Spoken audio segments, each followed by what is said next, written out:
Howdy, howdy, howdy. How are y'all doing, guys? I just feel like singing. It's the most wonderful time of the year. Yes, indeed. We've got Big Brother starting up. That for obvious reasons. I like this time of the year.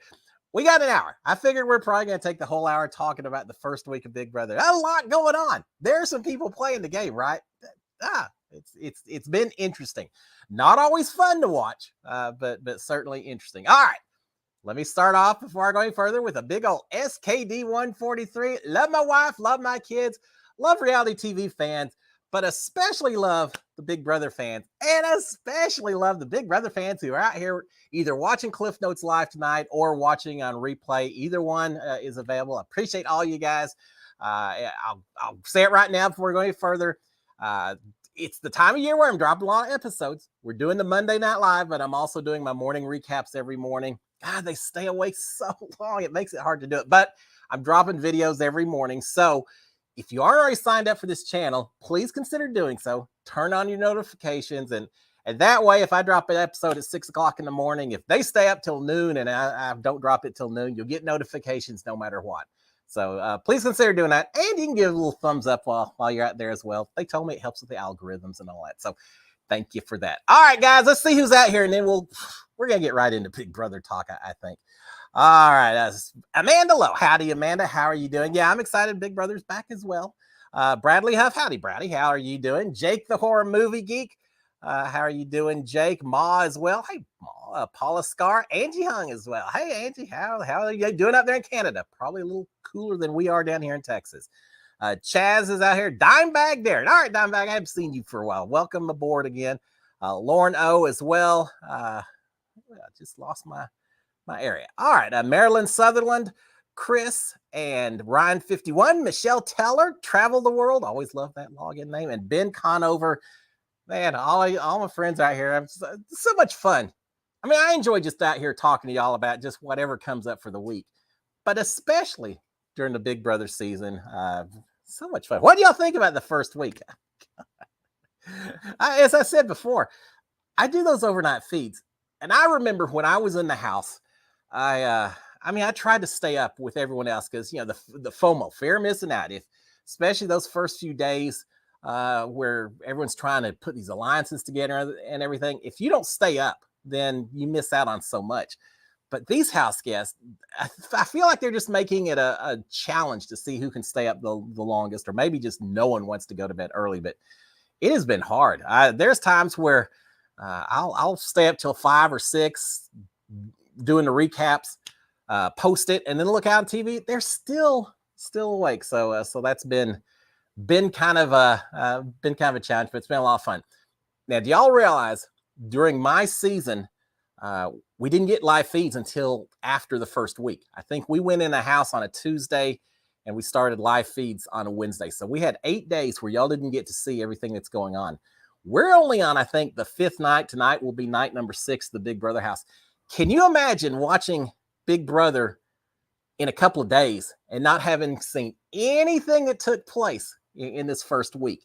It would be a whole different story, right? And when you came into the live feeds and started watching, it would be so hard to figure out some of the background. Why was this person attached to this person? Why is this person running all over the house and saying all kinds of things? It's amazing how much you miss by not having this first week. So a big old shout out to CBS for letting us all watch this thing. That first episode, the live move-in, I thought kind of moves a little slow. They've got to have the competitions and all of that. And because it's live, you don't have near as much, everything's all packed in tight and all that. So it's kind of a slow one to watch, although it's fun watching your very first taste of the actual house guest versus just the pictures and all that. But as soon as those live feeds kicked off, man, people are playing this game, right? Not all of them playing the way I'd play it. Not all of them. I think there's a few people in this house that may not realize that this is a marathon, that it's not a sprint. Now, before we get into the nuts and bolts, and I know there's a lot of comments out there, so we're going to talk as many as we can get tonight. And if I miss some of them, I probably just missed it because there's so many comments coming out there. But let me say this, guys. This is not a spoiler-free zone. I think last year I tried to avoid some spoilers, and maybe we'll do that later in the season. But right now, if we restricted our talk to only what was seen in the last episode, which led up to the nominations, if we can't talk about veto ceremonies and all that, it makes it tough to talk about what we think happens the rest of the week. And I just think we're missing out a little bit. So if you are really wanting only to watch the TV episodes and not hear any spoilers, I'm sorry, but it's on replay. So you can always watch the episodes and then come back and watch this a little bit later. So I got you taken care of. But there are going to be spoilers. So just be warned. I know some people get upset if you don't get the warning. So there you go. All right, couple of comments real quick. Moss saying nice background. All right, here's a challenge, guys. And I'm not going to throw it out there right now. Some of y'all probably already know. There's something specific about this background. And I'm just going to tease it for a little while. See if anyone in the comments knows what this picture is from and how it's connected maybe to Big Brother and all that. And then we'll talk about it in a second. So we got that. All right, let's see. What else? Dimebag saying, check outside the door before we start to talk. Yeah, I've been through that, right? And Ben Conover saying, Joseph and Pooch just caught Taylor listening to their conversation through a door. All right, I missed that. I actually do have a real-time job as well, and so I do the overnight feeds. That means I missed some of the daytime feeds as a result. I didn't catch that. Not looking good for Taylor, right? The last thing she needed is yet another reason that people can point at her to get her. I feel for Taylor. She's kind of getting piled on a little bit, and that's tough in the house. You got to pick all 16 of these house guests. They went through so much to get on this show. They started, some of them, my casting call was in February. And so it's a long drawn out process. You put so much into it. Your family and friends, they're watching it, to get in the house and then find out that maybe you're going to be the first boot. It's hard. It is the worst feeling in the world, feeling like you've let people down, like you truly didn't get a chance and all that. Now, I got banished on day number 1. I'm very happy this season that we didn't have any day 1 evictions. Everyone gets a chance to play their game, right? And I like seeing that, because it's even worse when it's a day 1 eviction. I feel horrible for David Alexander. Now, he's gotten some other chances, so he's all right. But yeah, I'm glad we did at least get a week into it before it happened. But all right, I didn't hear that. Yes, I may have gotten burned a little bit. I'm just a talker, and I was talking a little too loud. Now, have y'all noticed that the house itself has changed up a little bit? I think it makes it a little bit tougher to have private conversations inside the house. They don't have, in my season, it was the boat room with a door that turned out not to be as soundproof as I thought it was. But now they've got the gym there, and there's no door attached to it. So if you're in the bathroom, you can hear conversations in the gym and vice versa. But they had put in, I think it was last season, they put in that door between the gym and bathroom area and the kitchen. But I've noticed so far in the live feeds, it looks like they're allowed to prop that door open, which I'm really, really surprised, because during my season, we weren't allowed to prop open any of the doors. We talked about trying to open some of the bedroom doors to get the temperature a little bit better in there, and so you could see a little bit more. And every time we tried to do something like that, Big Brother say, you're not, I don't remember that, you're not allowed to close the door. You're not allowed to leave the doors open and things like that. Apparently they don't care on that one, but it means that if you're in the kitchen, you can hear conversations in the gym and all of that if you're doing a little bit of this. So there's not as many places to talk inside the house, I think. That back bedroom, the car bedroom, used to be a solid door. Now it's like a sliding glass door, which has blinds. And that's kind of interesting, because if the blinds are down and people are in there, do you automatically assume that they're talking a little bit more game than if the blinds are up? You got to be a little careful about that as well. All right. Someone else may have said it before as far as what the background is, but Luna B's the comment I saw that just popped up. Lord of the Flies. Yeah, it's the cover for, is it William Burroughs? I think, who wrote Lord of the Flies. Lord of the Flies, if you haven't read it, read it. It's a classic. Yeah, Big Brother is based on 1984 by George Orwell. If you haven't read that, absolutely, please, that's your homework. Read George Orwell's 1984, which has Big Brother, who watches everything, hence the TV show and all that. But Lord of the Flies is another one that I think has a lot of merit to Big Brother right now. The whole idea is that you get a bunch of kids that accidentally get stranded on an island before you know it. They're kind of gravitating towards one leader. They get a little bit of mob mentality. Next thing you know, you got the people that are kind of in charge and those who aren't. And for the ones who aren't, it's not such a good situation. It's all about mob mentality and trying to fit in and all of that. And I just see a lot of parallels with that book and what we're seeing inside the Big Brother house right now with the way that people are kind of ganging up on Taylor and making her such a big target for this first week. So yeah, read Lord of the Flies. Please read Lord of the Flies. It's amazing. Don't watch the movie. There's a couple of them out there, and they're actually pretty good. But read the book. That's the way you start off, right? All right, Mark Taylor. Who are your top 3 potential winners? my early picks. My Cavs preview. The 2 people that I had down as going pretty far were Nicole and Monty. I think I had Alyssa in there as well. And I had Taylor as well. I think one of those may not be such a good pick at this point in time. But with all that being said, right now, having watched the first bit, I still think Nicole's going to do pretty well. I think she seems to be okay with the women. She's got a final 2 with Daniel. I mean, it doesn't seem like anyone dislikes Nicole. She's kind of treading a lot of different relationships on. So I think Nicole easily could still. There's nothing easy in Big Brother, but I think she has a potential to win this thing. Monty, I like Monty. I think he's got to be a little careful in some of the game plays he's making and all of that. Yeah, there's so many strong alpha males this year, and at some point, some of them are going to get picked off, if not by each other, by the folks who feel a little bit threatened by him. So I've got him. I'll throw out some that are kind of growing on me. How about that? Michael and Brittany were 2 that I don't remember how I predicted they'd go. I don't think I had them going that far in the game. I'm all on board with Team Brittany and Michael. We saw them talking, was it last night in the Have Not room? They're talking about being a duo and really working together. I'd love to see the 2 of them in the final 2 chairs. They're 2 huge super fans. And we know Michael's a super fan. And we know Brittany as well, but the people in the house don't know that. But she is. So between the 2 of them, I think they could probably, as long as they don't get into their heads too much, I think they've got the background that they should be able to do well in this game. And they actually mentioned last night saying, yeah, the 2 of us, maybe we need to find 2 other people, another duo to link up with and make a foursome and try to work our way through the game. And they referenced Nicole and I kind of linking up with Holly and Mickey and how well it helped us. I see a little similarities in Michael and Brittany, so I'm all on board with them. Yeah, I don't know. It's so early. There's so many. Let me put, instead of saying who my top favorites are, let's talk about some people that I think are maybe not so suited for the game right now, or in looking in bad condition or bad shape. Taylor.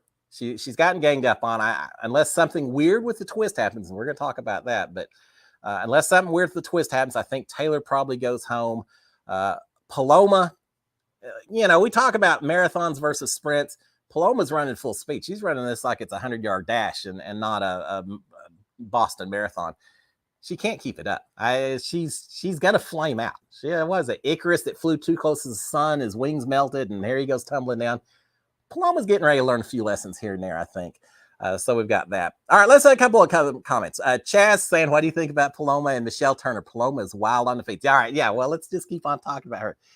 Now, first of all, I understand if she talked the way she talks inside the house, if she talked like that to the casting folks, I'm sure she was one of the first people they grabbed.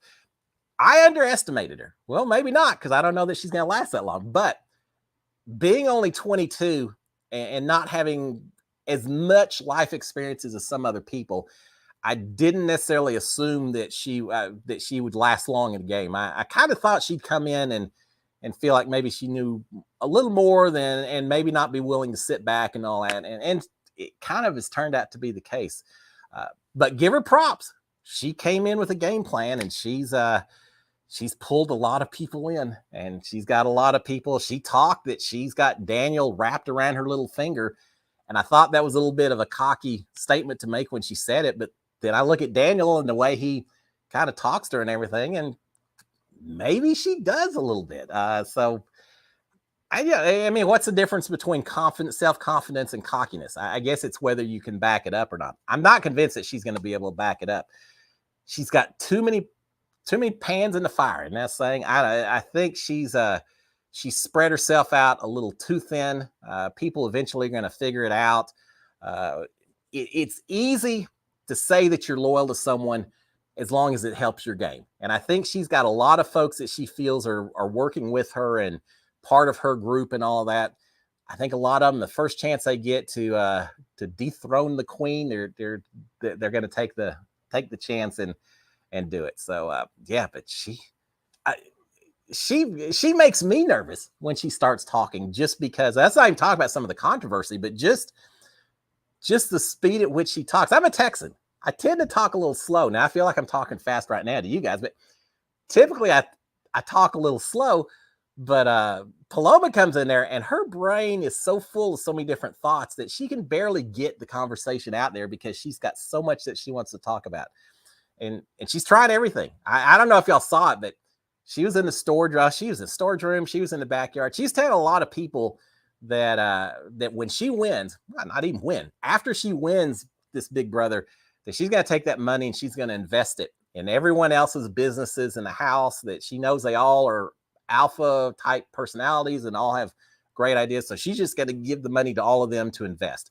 Well, Big Brother doesn't want you talking about that. There's no, the rules say that you can't agree to split the prize, or I'll give you this much if you'll throw a vote. You can't make any kind of monetary type promises as part of the game. And so I was going to say skirting the rules. I think she's kind of crossed over those rules. And I think Big Brother will call her out a little bit. We'll not hear that conversation going forward. We actually had during my season, one person during one competition who offered another person a little bit of money if they would if they go ahead and lose the competition once it was just a few people. And I'm not going into the details or any names or anything else. But we had one time that one person did that and was quickly said, you can't do that. That's not the way it works. All right. So what else we have out here? Oh, so much to talk about. My mom's out here. Howdy, Mom. My mom, I helped her make sure she had her live feed set up again this year. She didn't watch Big Brother until I got on the show. And then I found out after I got out of the house that between her and my wife watching, because even during my season, we stayed up late, and then especially California time versus Central time. So they were up all night long watching me sleep, cook, eat, run around doing all my stuff. So, hey, Mom, how are you? All right, Bradley, what do you think of the backstage twist, and how do you think it compares to Camp Comeback? Oh, that's a good one. What I didn't like about Camp Comeback was that those house guests didn't really have any power, and it was very easy to kind of ostracize them in the house because they didn't have votes. They couldn't compete in competitions. So even though they were inside the house, I know they felt like they weren't getting the full experience, which is unfortunate. The one thing with Camp Comeback during my season, I shouldn't say this because I won Camp Comeback, and so I'm glad it worked out exactly the way it did. But Ovi and I, during my season, we really thought that since they were inside the house, there was going to be some kind of component where the remaining house guests had to vote someone back in, or there were going to be 4 Camp Comeback people. Maybe the remaining house guests voted one person, the other 3 competed against each other, and then they went head up. We thought there was some kind of component where America and maybe the house guests would have some kind of say. Turns out it wasn't the case. It was strictly a battle itself, which for me was okay. But we had that. As compared to this year with the twist, I don't know. I think it's interesting that they've gone a whole week without not knowing what the twist is. Just knowing that your game could be at risk if you're one of these VIP girls, but you can't be nominated. And so the uncertainty of it, I think, has maybe stagnated the gameplay a little bit this first week. Knowing Daniel's HOH, I don't know if he would have made a big move anyway, because he doesn't seem like he's the kind that was ready for it. I think Daniel wanted to have HOH so he could maybe consolidate a little power and all that, but he also didn't really want any blood on his hands. So I think Daniel was always destined to probably pick some easy targets, which in this case started off with Michael and Terrence. I'm glad Terrence maybe is going to be okay. Michael and Terrence, and then flipping over to Taylor now that Michael won Veto. Spoiler alert, and pulled himself off. So I think he would have done that no matter what. But with the twist in play and not knowing how those three ladies are affected, I think it made it less likely that Daniel would consider putting up a stronger person like Monty. We've heard him talk about wanting to put up Monty. And if it was a regular season and he thought he could get a strong threat out in the very beginning, would he have done it? I don't know. Again, I kind of think still maybe not, but at least there would have been a little bit more of a chance for doing that. But not knowing what this twist is, I think everyone's just kind of waiting to find out the first Thursday. And then once they've got it figured out, then they can adjust their strategy and make it all happen. And I've been trying to figure out what it is too. And I'm not taking credit for this because I think it may have been Brittany in the house and some other postings I've seen. But let me propose a scenario to you and see if this wouldn't make for a fun Thursday night. We've got Pooch is the backstage boss, right? And then we've got the three girls that are the VIP pass holders. What if Pooch at the end of on Thursday, at the end of his reign as backstage boss, if he has to promote one of those three to become the new backstage boss for the next week, and America's saving one of them, I think Brittany's going to be saved. I may be wrong. We'll see. But I think Brittany's going to be saved by America, which leaves Alyssa and Paloma. So what if Pooch has to pick Alyssa or Paloma to be promoted to the next week's stage boss, and the other one gets fired? So you get one promotion, one safety, and one person gets fired. So one person gets fired. What if the house votes out someone, probably Taylor, and whoever's voted out then has to do some kind of head-to-head battle with whoever was fired from the stage crew to see who actually leaves the house? Now, picture that, and then picture Taylor getting cut loose by the house, and Pooch maybe, I don't know if he'd do it, but Pooch maybe promoting Alyssa and firing Paloma. So now you've got Paloma, who already has said she's got this game figured out and is ready to win it, going up against Taylor for a battle to see who gets to stay in the house. You talking about an intense competition. You talking about social media and all of us viewers heavily invested in that particular competition. I think CBS, hey, market it as a pay-per-view, and I think they'd make a fortune. People just willing to pay to watch Taylor go up against Paloma.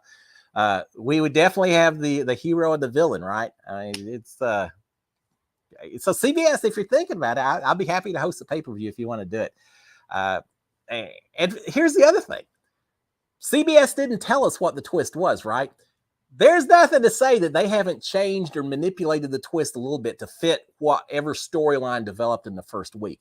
They may have had a couple of different ideas about how the twist could go, and they're going to pick whichever one creates the most drama, the most chaos. We don't know, and that's probably one of the reasons they kept it secret. But I'm excited to find out on Thursday. I know the house guests are, and again, once they know, then they can start adapting their strategies, and I think they'll start getting a little more aggressive in terms of at least thinking about getting out some bigger threats instead of just the people who are easy to pick off. You know, Terrence, poor Terrence. I went in knowing the old guy always gets targeted, and sure enough, Terrence was one of the first ones. He Lord help him, he's trying to fit in, and he seems like a really nice. I can't wait to meet him, but it's hard. It's hard trying to find that connection sometimes, and it just didn't quite happen. And I felt so sorry for him. He looked so sad after the nomination ceremony, and he and Michael both, but especially Terrence. So I'm glad to see that maybe he's got to get a chance to sink or swim, prove himself. We'll see what happens. All right, Ryan 51. What do you think about Pooch?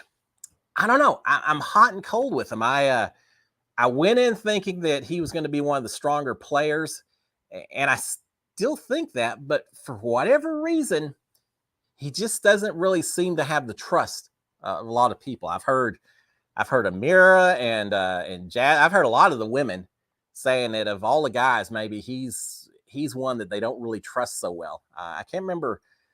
God, so many conversations. I remember there was talk about maybe. I think it was Daniel and Nicole and Amira that were talking about maybe bringing in some extra people and going from 3 to like 6, create a new alliance. And they mentioned Pooch, and I think Amira was the one who immediately said, yeah, I'm not sure I really am trusting Pooch that much. So I don't know. I think Pooch is a strong enough competitor. I assume, we haven't really gotten a chance to see, but I assume that he's going to be a strong enough competitor that he'll be okay. But he just doesn't seem like maybe he's quite built the relationships with the others. Now, he is tied in with Turner, and those seem to be kind of every year it seems like you've got Winston and Brett, or you've got, in my season, Sam and Nick, I thought were like this for a little bit. Turner and Pooch.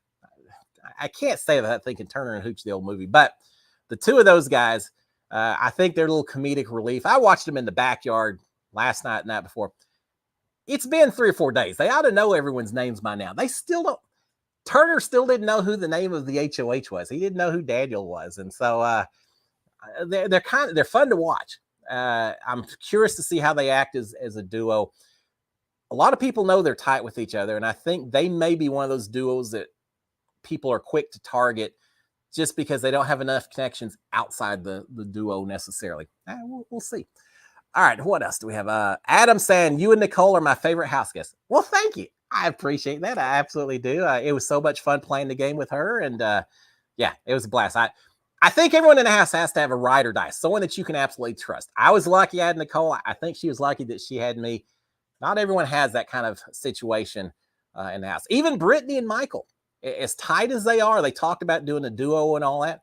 But right after they got done, Michael went in and talked to Paloma and said, hey, I think I've got my little buddy to go with the this alliance. Paloma wants to do an alliance just like the cookout last year, where you've got a core group of 6 people, and then every person has their little side person that's expendable that can go up on the block with them, and that's how they protect each other. And so Michael went and said, yeah, I've got my little side person. I've got Brittany, which I hated to hear. I want the two of them to work together. I don't want Michael to then stab Brittany in the back and all that. And maybe he won't. Maybe he's just covering all of his bases. But we'll find out. There's so much game to be played that's left. They're just now starting to get their feet on the ground and figure out what they want to do. I feel like the first few days, it's a matter of just get to know everyone, promise everyone anything they ask you. Don't say no to anyone. And then later you start figuring out which promises are you really going to keep and which ones were just kind of wink winks that you threw out there because how do you say no? All right, Myra Garcia said, we really need a live audience back. I agree.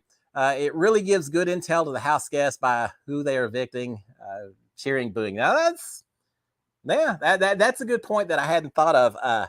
You think anyone would get booed if they left the house or very, very loudly cheered? Yeah, I think there's a few of them as well. You're right. A live audience. I've always heard that they're told, and I don't know this, but I've always heard that live audiences are highly discouraged from booing. They did it. Was it Christine back in 2016? If not, sorry, Christine. I don't mean to drag you, but I think they booed her when she got out of the house. But I know during my season, even some of the folks who were very disliked by the public, like Jack and all of them, I don't think they got booed when they walked out. Did they? I was in the house. I don't know. But I will say this. When we were in the house, we did pay attention to the level of cheering and tried to use that to gauge maybe what was going on in the game. You're looking for any bit of information whatsoever. And so even when I got evicted, I walked out of there saying, well, am I going to get a lot of cheers or just a few cheers? I was happy. I mean, I was just happy to see other faces after, especially last week of only seeing 3 other people in the house. I was just happy to see new faces that I hadn't seen before. But no, I agree. It'd be great to have live audiences. Julie Chen said in an interview last week or two that they thought they were going to have live audiences this year. I guess because of COVID and all that, they had to shut it down. It just didn't work out last minute. I bet we still get them back by the end of the season. I hope so, because it seems way too sterile, even when they're up on stage. I know when I went on stage, when I started my Big Brother journey, just standing there with all the people out in the audience cheering you on, and it just seemed more real as opposed to if it's all nice and quiet and Julie's the only person talking. So, yeah, I'd love to see a live audience. I hope they make it happen. I absolutely do. All right, let's see. What else we have? Emily. I think Daniel is keeping Paloma and Amira close for a reason. Oh, I think so. And that's the thing. I mean, Daniel, I'm hot and cold on his HOH. I think there's a lot more he could have done. But Daniel has had lots of conversations with people when, as soon as he gets done, he'll look up at the camera or later tell someone, say, I don't care. Yeah, everyone's got their stories. Or I don't care. Yeah, you say what you want. That's not what I'm here for. He seems like he's got a very analytical side of him, that he may say things to people, even while just completely in his head thinking something completely different. And that could be the case with Paloma and Alyssa. Maybe they think they've got him wrapped around his finger. Maybe he wants them to think that until he gets a chance to do something different. There's a lot of people. It was so weird because some seasons the HOH comes in and immediately creates all of these alliances. Everyone is coming up wanting to form alliances with them.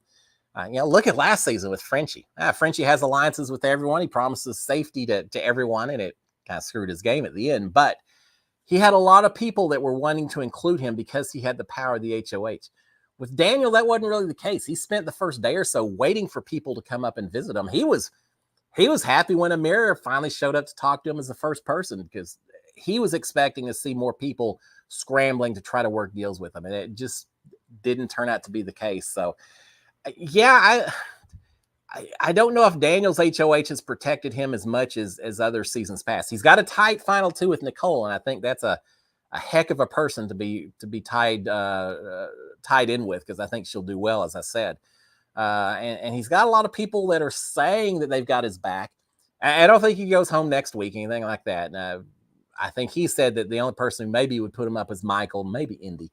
But I think he's safe for the time being. But I keep hearing these little whisperings of people. Monty's talked about saying, "Now, I'm not putting Daniel up, but if Michael was to win HOH or someone else wanted to put Daniel up, I'm fine with that." So it seems like there's enough people who they don't want the blood on their hands, but they don't have any problem sending Daniel out the door. So I think Daniel may need a little more work on the relationship and everything as well. I think he did his HOH okay this week. I mean, it's not like some, like back in season 23, people were doing one-on-ones and really just almost extortion kind of threats. If you don't tell me, if you don't tell me this, then I'm going to come get you and things like that. We didn't see that. I think he handled it pretty well of saying, look, I just want to get your advice. I want to see what y'all say. So I thought he handled it well. He hasn't kept his door locked. He hasn't let the power go to his head too much. So all of that, I think, has done well. I just don't. Again, the people he picked were kind of easy targets and not going to matter that much, I don't think, in the end game. But some of that may be because of the twist and just people a little bit nervous about it because of that. All right, let's see what else we've got on here. Shayla's saying, have you talked about the bullying of Taylor yet? A little bit. I mentioned the fact I feel like people are piling on. I mentioned Lord of the Flies, this mob mentality, the Mean Girls effect. That, and you go out on Twitter, you go out all the social media, and there's all kinds of reasons being thrown out there for why Taylor's getting picked on. And I think it's possible it's a little bit of everything. We did see, and I can't remember who said it. I'm thinking it's Alyssa or Paloma, but I may be wrong. But someone made the mention of when we first got in the house, while all the girls were downstairs talking with each other, Taylor was upstairs playing pool with the guys. And even when they got in the backyard, Taylor was out playing pool with the guys and wearing kind of a less cloth than some other swimsuits have, and leaning across the pool table and some things like that. And so they said, while all the girls are bonding with each other, Taylor's over there flirting with the guys, and it just left a bad taste in her mouth. I do think, I'm not a girl, I am a guy, but I do think from a girl's jealousy, Mean Girls type standpoint, I can easily see that something like that could have come into play. But here's the deal. And, we've heard talk about it. It has to do with skin color. It has to do with jealousy and a lot of different things that it could have to do with. But here's the thing about Big Brother, especially in these first couple of weeks, everyone just wants to be safe. They just want to know that it's not them that's going home that week or the next week. And so if you can identify a target, it's kind of like out in the savannah, and the lions pick out that one gazelle that they feel like is just a little weaker than the rest. If someone picks out a target, gets one or two other people to start going after that target as well, it's just a piling on. And then suddenly you see everyone else in the house that may really not have an issue with that target, but they're all thinking in their heads, okay, as long as there's a target, as long as everyone's focused on that person, it means they're not looking at me. It means that I have the safety and I'm fitting in by piling on and joining the mob, so to speak. And I think we're seeing a lot of that. I think it's there's a certain human nature to that. It doesn't look pretty lots of times, but I think there's a certain human nature to that look. And it's effective. Unfortunately, it's effective. I had it in my season where I sat there for several weeks during the first half of the season saying, I need to find someone that I can make a bigger target than myself so that they'll leave me alone. And so, everyone is trying to get someone else. So as a result, maybe people will exaggerate things. They'll emphasize things. They'll point out things, not because they're really offended, but just because they're trying to shift the sights onto someone else. And it can work. It can be effective, but it just doesn't look good, right? Taylor's been crying a few times when after the veto ceremony, it was used on her, and she's trying to keep her head up and all that, but she broke down in tears, and I don't blame her. I went into that house saying, I may cry because I miss my family or something, but I'm not crying over the events inside the game. After being in there, I get it. It's so stressful. You've got so much tied up in your experience in there. I just felt for her. I felt for her when that happened. I felt for Terrence and Michael when they were first nominated. I just don't want to see people feeling bad and suffering. That's part of the game. I mean, there's 15 people that are going to go home feeling bad about the way things turned out for the most part. But especially early in the season, it just hits me right here. I feel so horrible for her. I absolutely do. All right, Bradley's saying, as someone older that went almost to the end, what advice would you give to Terrence to get back to the game? He just has to fit in. I mean, and that fitting in doesn't mean that you go into a room where everyone else is hanging out and you just kind of stand over in the corner and don't say anything. He has to pretend that he's the same age as they are. For me, I don't know. I feel like I've got a soul that's still 25. And even though I was living in a house that had 4,000 mirrors or whatever, you know what? I didn't really ever look in those mirrors. I just didn't. You get so used to it. And so for the most part, I didn't think of myself as the older player. I knew I was logically and all that, but emotionally, I didn't think of myself as the older player. I was just someone else that was in the house. And it was easy for me to translate back and think back when I was in my 20s. And so they're in the boat room laying in bed. I'd go jump it right in the middle with them and pull a blanket over me, or, upstairs, I'd pull a blanket over me while someone's walking in the hall and jump out and scare them, play some pranks. I think that Terrence just needs to engage. It's not enough to have a presence where other people are talking. He has to engage. And we've seen a little bit of that. I think it just took a while for him to get started, but we've heard so many people saying, I love Terrence. He's a great guy and all of that.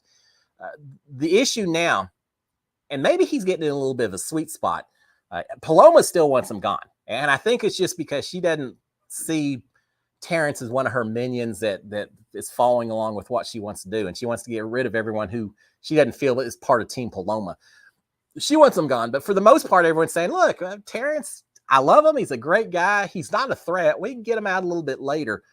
That's a good position to be in. If he can just make it another week or two where he's friends with everyone, everyone's starting to get used to him, he's getting more comfortable with them. Then what he probably needs to do is, he's got to get some relationships. That's the other part. I started off pretty early. I had the fellowship of the Zing with Ovi and Nicole. Now, unfortunately, Ovi was the first boot, so that was a little rough. But I was trying to establish some tight connections from the very beginning. If you look at this house, there's two people, at least as of a day or two ago, two people who really didn't have any final twos or any alliances, and that's Terrence and it's Taylor. Well, they're both suffering a little bit because of it. Taylor very well could go home because of it. Terrence he's got to find someone that he can land with. And it doesn't mean it has to be final two right now, but he needs to find a spot. And that may mean talking to some of these different groups and really emphasizing, saying, look, I'm not a threat, right? I'm probably not going to win anything. I don't even want to win anything, guys. I'm just here to last as long as I can. But while I'm here, I'll give you my vote. If you'll protect me, you've got a guaranteed vote. And he ought to be able to utilize as well. Because think about it. Normal Big Brother, the first vote of the season, you get 13 votes, 13 people voting. The HOH and the 2 nominees don't vote, but that's 13, which means 7 votes send someone home. But because of the twist that we've got this year going on, you only have 9 votes to start with because Pooch and the 3 women don't vote that are VIPs. So you only have 9 votes. So suddenly 5 votes instead of 7 sends someone home in the very first week. And if this twist continues quickly within a few weeks, you're going to have 4 votes send someone home. And I would be focusing on that if I was Terrence, saying, look, votes are going to be important to you guys. I mean, I can make the difference between someone you support or someone you dislike going home. And I'm just telling you right now, I'm pledging loyalty to you, and I'll prove it to you however you want me to. I think he has to make some promises and some commitments to some folks, and he just has to find a place to land. But again, he has to engage with these people and just have fun. Enjoy your summer. Go out in the backyard, strip down to nothing but your swimsuit, lay out there in suntan just like everyone else is. Go hang out in the hammock. If everyone else is eating pasta marinara for dinner, you eat it as well. Whatever everyone else is doing, you do it and make sure you're right in the middle of it. I think that's what he needs to do. All right, a Brick House 91. A Brick House. I think there'll be a double eviction. America will say Brittany. I agree with that. Paloma and Alyssa will be the 2 to vote for a second eviction. Maybe. I'll see. Ma's saying an HOH battle with Pooch and Daniel and nominations for the winner go on the block. Let's see. Let me think about this. An HOH battle with Pooch and Daniel. Maybe. And nominations for the winner go on the block. Okay. Maybe. And then Emily's saying, I think it will be an HOH boss battle too. I hadn't thought about that. Y'all give me something to think about this evening after we shut down the show. I'll think about it. Maybe. I don't know. I mean, yeah, we did have the battle of the block in seasons past where you had a bunch of different nominees, a lot of nominees. I hope we don't have week after week a bunch of nominees out there. Maybe. I don't know if I see them creating a situation where the HOH and the backstage boss are going to end up having to do battle with one another. I think it may be enough just to have some of the underlings, the VIP people somehow in some configuration battling each other or battling whoever's evicted, something like that. I could see that more than maybe the HOH and backstage boss doing it. But what do I know? That's the cool part of it. We aren't going to know until Thursday. Julie said in her interview that we would know at the very beginning of the episode. The house guest wouldn't know till towards the end of the episode. Now that's interesting as well. That tells me that the vote is going to take place first. It's live eviction night. So I think, based on the way she phrased that, I think they'll vote someone out of the house, and only after they vote them out of the house, then this twist will be announced, and then that person or the VIP girls may be at risk, and we'll figure out how it all works. But I think the vote's going to take place first, and then whatever happens, happens. I think it's going to be fun Thursday to watch and find out. I'm okay with these twists. Again, y'all know me. I don't like the first night evictions for very personal reasons. But this one, it's okay. We'll see. I'm holding off judgment till we find out exactly what it is. All right, let's see. Chuckster's Adventures. Hello from Disney World. Wow. The friendliest place on earth, right? Certainly not the Big Brother house. Well, welcome. I've been to Disney World many a time. Haven't been here for a while, but I'm kind of envious of you, especially being it's 108 degrees or whatever it is here in Texas. But howdy Disney World. Say hi to Mickey for me, and see how Goofy's doing. Yeah, that's pretty good. I'm ready to go back. All right, that's good. All right, let's see what else do we have out here. Can Cliff win World Hunger? If I would, I would. Or if I could, I would. Are you watching the challenge? Yes, I'm watching the challenge. Yeah, I gotta watch the challenge. I got my team Big Brother in there. A little bit nervous last week. I thought thought we maybe we're gonna lose Ozza. I thought maybe we were gonna lose Ozza not being booted, but just purely exhaustion.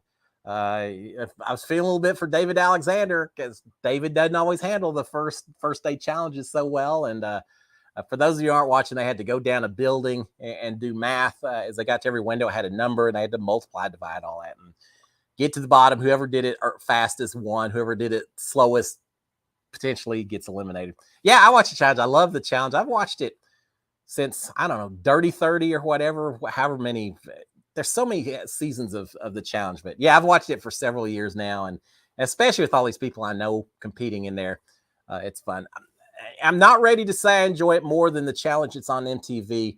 I kind of miss seeing Wes and Devin and all the people that come season after season over on MTV. This is a little different with all the reality TV from CBS. But yeah, I enjoyed it, and it's nice. It's not Big Brother, but it's been fun watching as well. All right, let's see what's Raw Vig GD. Hi, Cliff. Oh, howdy. How are you doing as well? Look through here as well. All right, we've got. Let's see. Chaz saying, would you rather an extremely high entertaining season with bad gameplay, or just a fault entertaining season with a couple of great players? Well, that's a good question. As a viewer, I'm all for the chaos and the drama, right? The problem if you have one or two players, I mean, season 16 was great with Derek and the way he handled that season. He won it. Yeah, he did well, and he's one of the better players that I've ever played. So from a person who is very analytical and logical, I respect that kind of gameplay. But the seasons I've enjoyed most are seasons like season 8 with Evil Dick, and season 20 with Who Flipped, and Level 6 and Fat Day and all that. So I guess I'm in it for the entertainment at the end of the day, and that tends to lead to maybe a little bit more sloppy play than anything else. Maybe I got to go with that. So I respect the good game players after the fact. And especially having been in there, I understand now how hard it is to maneuver your way from start to finish in that game. So full respect for them. But as a viewer, I'm all for the drama and the chaos. Now, if I was back in the house again, I don't want that. I don't want all the drama. I don't want Taco Tuesday. I don't want Night 51. Some of the things I had last season. I want just nice and straightforward from start. I don't know. I say that we did kind of blow up the alliance and everything. So maybe I'm a little bit for the chaos even during my season as well, as long as it doesn't involve me. How's that work? But yeah, I like the entertainment. Here's what I like more than anything else. I like people that are fighting day to day to stay alive in that game. Michael, his game was on the line, potential first boot. He goes out there, does a veto competition, and he does what he has to do to win it. And he stays alive. That's what I like to see. Caitlin Herman, she had a chance to solve the puzzle, stay in the game. Now, unfortunately, she didn't do it, and she'll always have some regrets on that. But from a drama standpoint, from a watching standpoint, I like people who have those opportunities to stay alive. I had the opportunity with my battle back, with banishment day number 1 as well. And win or lose, I mean, I'm glad I won. Don't get me wrong. But win or lose, I just like everyone having that chance to prove themselves. Everyone having that one moment in the game of Big Brother where they get to shine, where they get to stand out, where people look at them and say, geez, that's pretty damn good. I want everyone to have that opportunity. And so that's what I look for in a season more than anything else. And maybe that's why I cheer for the underdogs as much as I do, because I went in kind of thinking I was an underdog. And so going forward, I'm always going to be cheering for the underdogs. I'm cheering for Brittany. I'm cheering for Michael.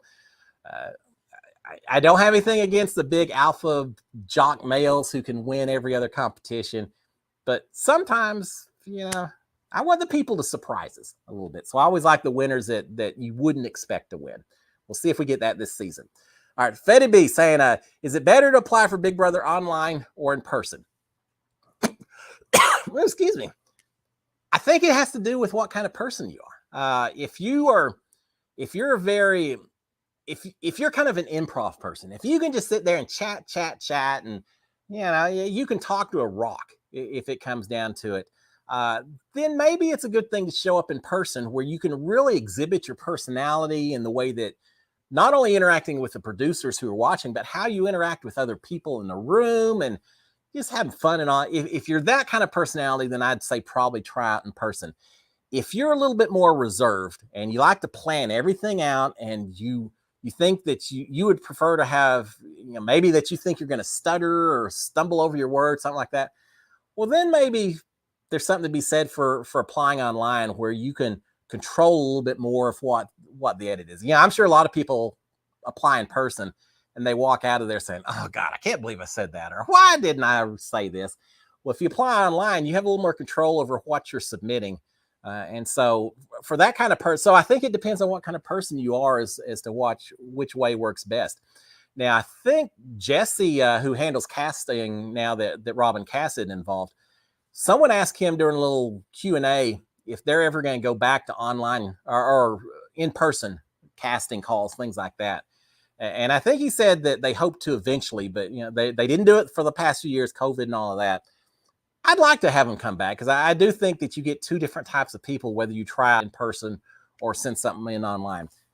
Either way, though, the key is just to be yourself and to have fun when you try it. They see the people that are there nervous and trying to figure out what they want to say and everything, versus the people are just, whatever, what the hell? I'm just going to show up and talk and get in.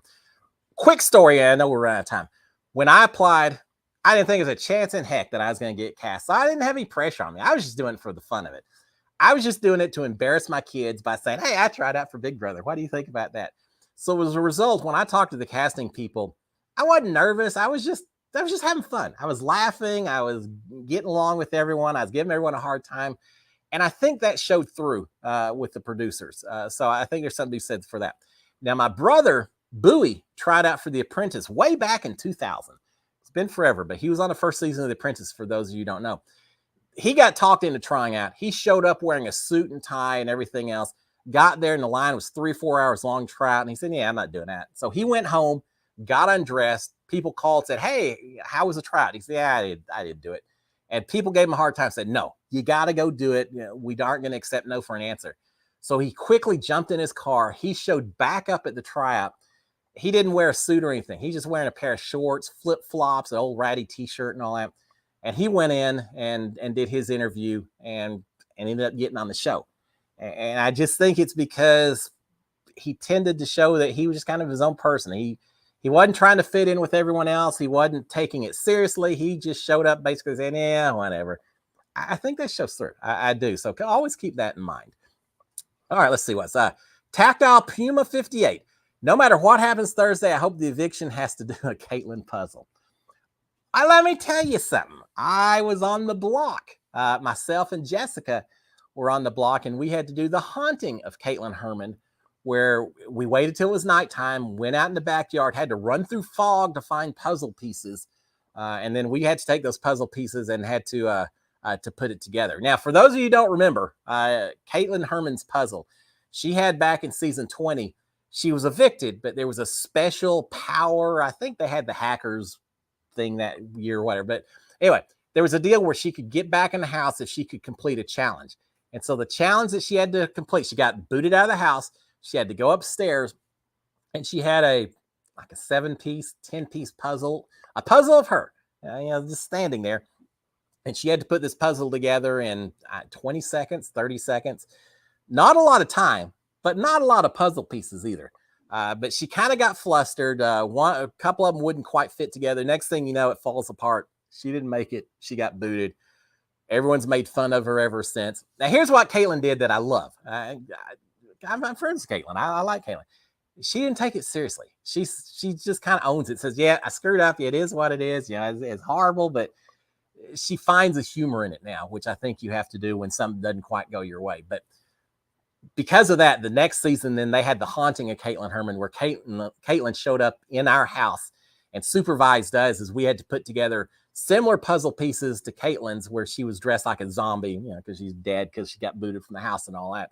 Now, ours wasn't 7 pieces. Ours was about 20 pieces, as I recall. That puzzle was not easy. Kat Dunn did it quick. Kat Dunn made it look very simple, but it was not an easy puzzle to put together. I always remember that challenge the game people told us the rules before we started. And one of the rules was you couldn't assemble the puzzle on the ground and then lift it up and set it on the stand or anything. You couldn't lay it out on the ground or anything else. That made it a lot tougher having to try to find a piece at a time, building up this three-dimensional type puzzle. But yeah, I felt for Caitlin beforehand, but especially after I did that puzzle. Full sympathy for it. It's not as easy as it looks when you're on the line. I didn't solve it. Kat solved it. She won the veto. She took Jessica up. Nicole went in her place, and I got booted out that Thursday. So it was kind of an important veto that I could have won if I'd done the puzzle, but it worked out for the best at the end, right? So 750s. I knew this was going to be quick. What else can we talk about? All right, real quick. I was laughing. They had the veto ceremony today. First of all, there's a lot of people in this Big Brother house who feel like Big Brother's going to give them a schedule of everything that's happening and what's going to go on and when they should go to bed early, when they shouldn't. It doesn't work like that. You can't depend. Now, we kind of figure out the schedule eventually. We figured out that nominations were typically on a Friday. Veto ceremony competition was on a Saturday, and the veto ceremony was on a Monday. That's the way it worked. And then live competition on Thursday. So eventually you get a rhythm going. But we've had Amira and a couple other people in this house saying, I think Terrence said it as well, saying, they would, it's 4:00 in the morning. If there was a veto competition tomorrow, Big Brother would have told us to go to bed. They want us to be in top notch for this competition, right? That's not the way it works. They can stay up till 6:00 in the morning and Big Brother doesn't care. But here's where you're going to pay the price. Where Big Brother does care is you can't sleep during the day. Whatever time they wake you up, you're up until 10 o'clock at night when you're allowed to go back to go to bed. I think when they had the veto competition, I think they woke them up at 7:15 or so. We'll see when they show the TV episode. But they woke them up at 7 something in the morning. They all had to come stumbling out of bed to pick the players for the veto ceremony or veto competition.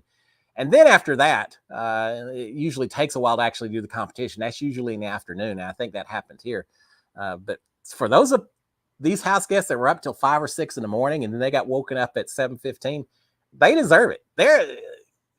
You've got to be thinking clearly in that house. I understand you want to stay up late, talk strategy when everyone else is in bed because it's all nice and quiet. And I get all of that.